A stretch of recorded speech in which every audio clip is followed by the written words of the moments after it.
Hello everyone, welcome to Shatabdi genius সরোবর। আজকের এই ভিডিওটিতে আমি তোমাদের সাথে সাধারণ বিজ্ঞানের কিছু কমনযোগ্য প্রশ্নোত্তর আলোচনা করব, যেগুলো তোমাদের আপকামিং যে সমস্ত কম্পিটিটিভ এক্সামস হতে চলেছে সমস্ত পরীক্ষার জন্য ভীষণভাবে গুরুত্বপূর্ণ। তাই বলবো স্কিপ না করে শেষ পর্যন্ত দেখো এবং নতুন হলে চ্যানেলটি অবশ্যই সাবস্ক্রাইব করো। প্রথম প্রশ্ন, অটোপ্লানা কিসের উদাহরণ? অটোপ্লানা কিসের উদাহরণ? আগেই বলেছি কোনো অপশন থাকবে না, শুধুমাত্র কোশ্চেন আর আনসার শেয়ার করব। উত্তর হচ্ছে টারবেলের উদাহরণ।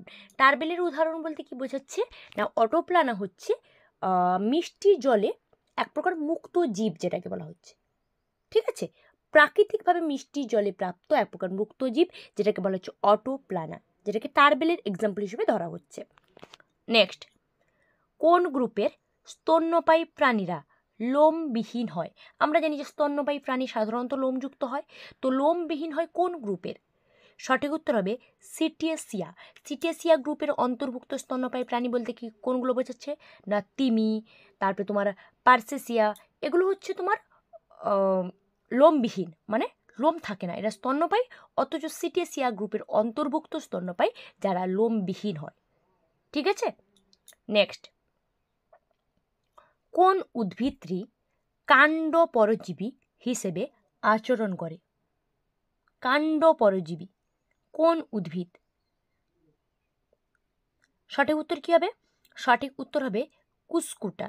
অ্যাকচুয়ালি কুসকুটা হচ্ছে স্বর্ণলতা, হচ্ছে কাণ্ড পরজীবী, তো কুসকুটা হচ্ছে সেই স্বর্ণলতা কাণ্ড পরজীবী হিসেবে আচরণ করে, তাই জন্য বলা হচ্ছে কুসকুটা উদ্ভিদ, যেটা কাণ্ড পরজীবী বা কুল পরজীবীর মতো আচরণ করে। নেক্সট, প্রথম কৃত্রিমভাবে প্রকাশিত মৌল কোনটি?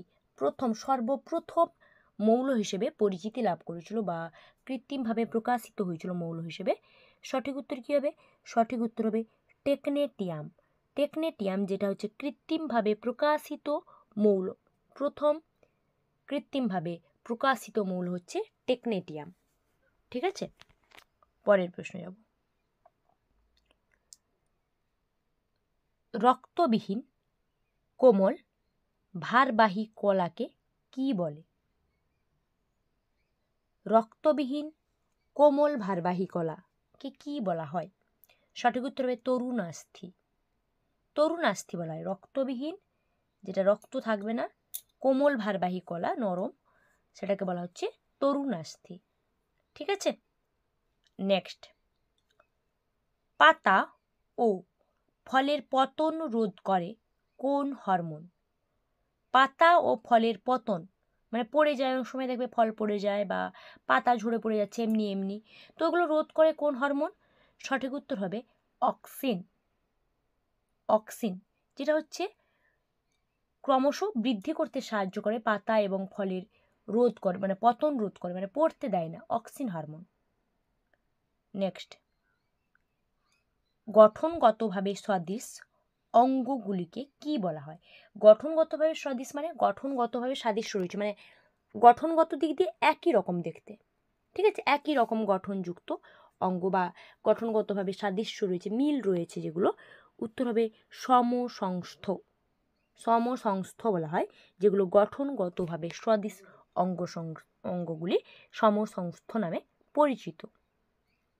পরের প্রশ্ন,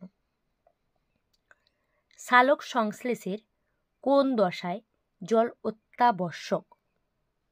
মানে অত্যাধিক প্রয়োজন, মানে অতি প্রয়োজন, যেটাকে বলা হচ্ছে, জল না হলে হবে না, কোন দশায়? সঠিক উত্তর হবে আলোক দশা, যেটা জল অত্যাবশ্যক। ঠিক আছে, সালোক সংশ্লেষের আলোক দশা। পরের প্রশ্ন, পারমাণবিক বোমা হলো, পারমাণবিক বোমা যেটাকে বলা হচ্ছে, সেই পারমাণবিক বোমা হলো কি না, এটা হচ্ছে এক প্রকারের বিভাজন বোমা। পারমাণবিক বোমা হচ্ছে এক প্রকার বিভাজন বোমা। ঠিক আছে। আচ্ছা, নেক্সট প্রশ্ন যাব।